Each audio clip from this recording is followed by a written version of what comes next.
Doctor Who Series 12 Episode 1, Spyfall. Well, I will be damned. Now folks who haven't seen the episode yet, when I get to the spoiler section you will be given plenty of warning. So for now you can stick around, just do listen out for that spoiler warning, okay? Once again, this video is sponsored by NordVPN and you can get 4 months free with a 3-year subscription by using my discount code. Everything you need is in the description below, so check it out. Alright, onwards.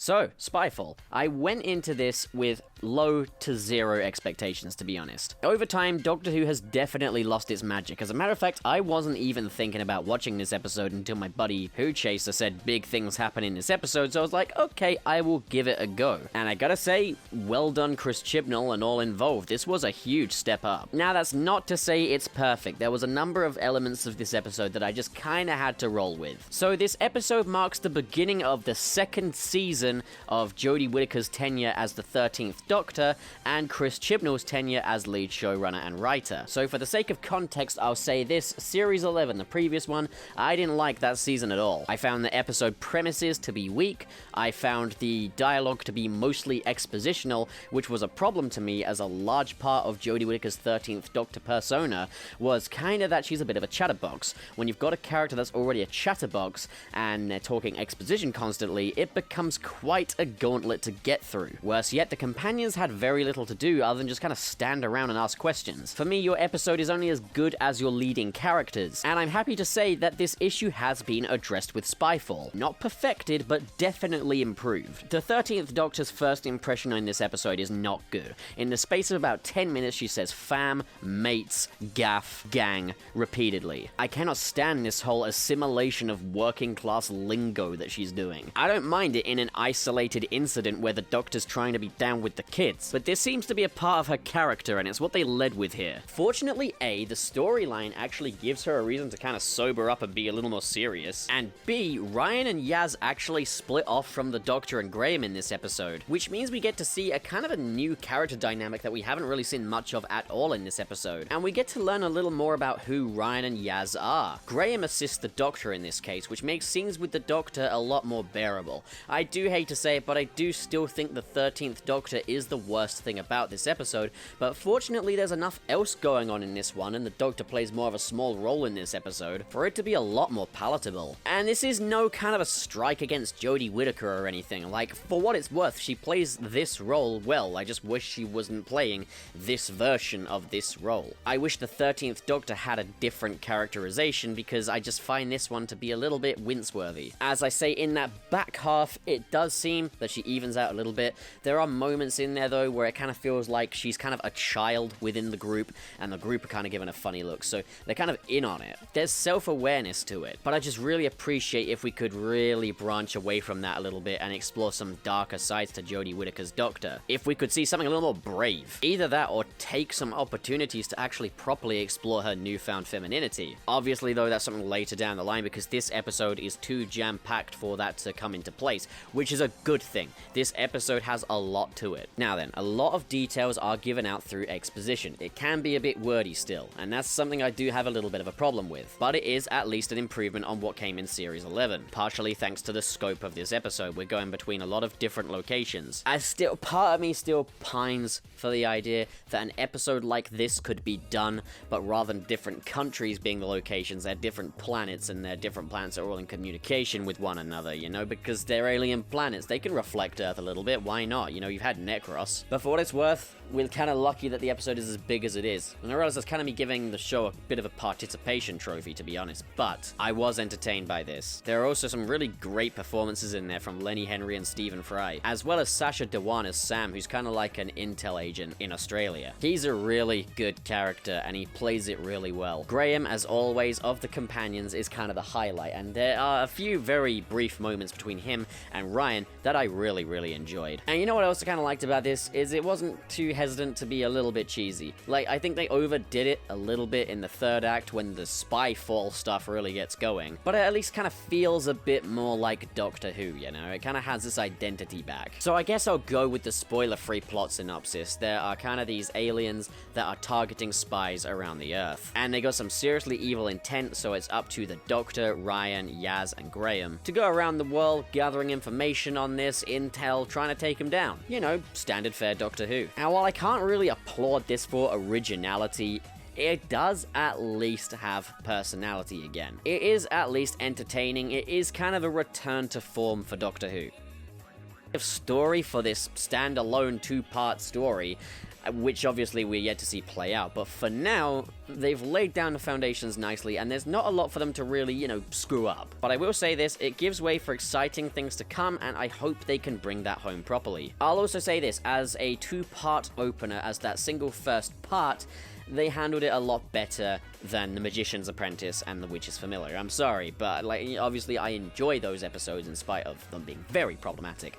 But The Magician's Apprentice is all set up, it's all hype, it doesn't really make the most of its part one status of a larger story. You could very much condense it down to 5 minutes, tack it on the beginning of The Witch's Familiar, bada bing, bada boom, you're done. Such is life with a lot of Moffat two-parters. For this, they did good. I think this is Chibnall's first two-parter, if I'm not mistaken, and for that, it displays a great deal of promise. So yeah, Spyfall was good. Probably the most consistently enjoyable episode of Jodie Whittaker's tenure as the 13th Doctor yet. Again, it's a shame that the 13th Doctor has to be the worst part of this. I feel with a change of writing and a change of wardrobe, you could really fix that. Because Jodie Whittaker's outfit as the 13th Doctor still doesn't look good, and it's a bit distracting when it's on screen, admittedly. Oh, okay, for bits that people are gonna get upset about and blow out proportion, there's a moment in there where Stephen Fry says that's impossible, the Doctor is a man, and she says, yeah, I got the upgrade. And people are gonna be screaming their lungs out about this, I can tell.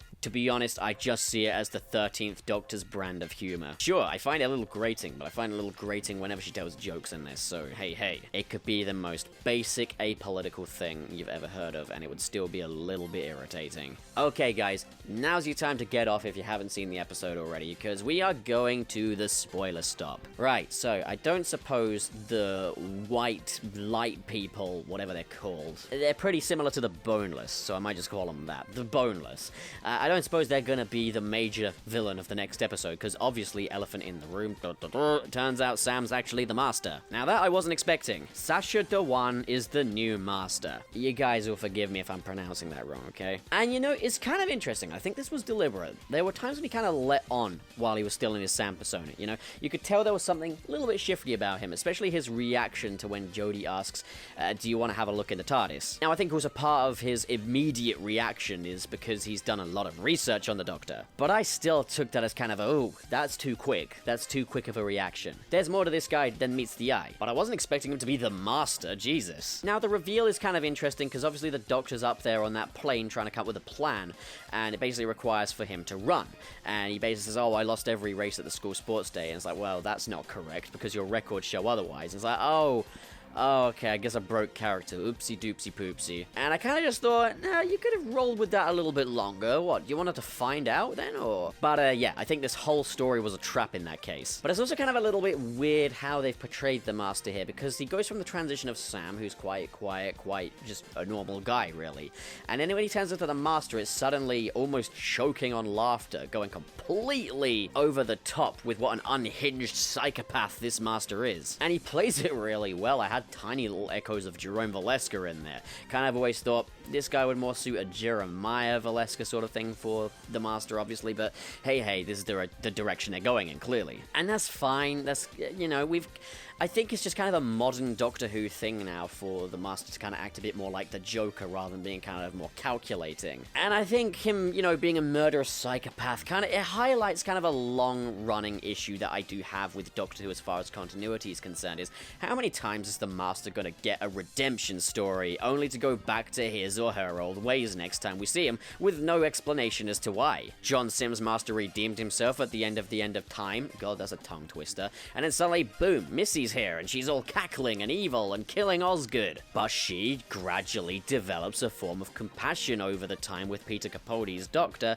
to the point of redeeming herself on the battlefield and betraying her past self, John Sims' master. So I guess it's just an inherent master character trait that, for whenever they go good, they're just gonna go bad again. But I can't help but feel that there's a lot of character development being thrown away, but I think we are supposed to see these individual regenerations as standalone characters, and no, I'm not on board with that. But for now, I'm willing to roll with it, because I want to give this all the benefit of the doubt. I want this to be good. I want them to succeed, and they're showing promise. So guys, Doctor Who, Spyfall, Part 1. Have you seen it? What did you guys think? Comment below and discuss, and as always, if you enjoyed this video and you want to see more like it, don't forget to hit subscribe, hit the like button, and in the description below are the links to my Patreon and my Twitter. Thank you so much for watching, guys, and have a great day. That's a cute outfit. Did your husband give it to you?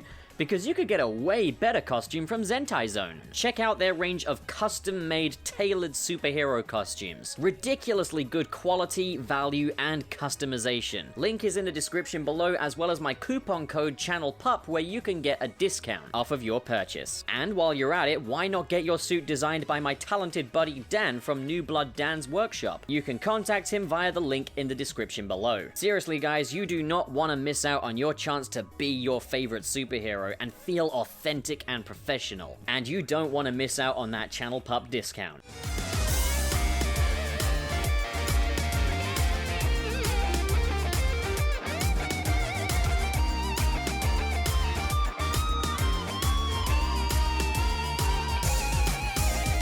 Can you feel the sunshine? Does it bright?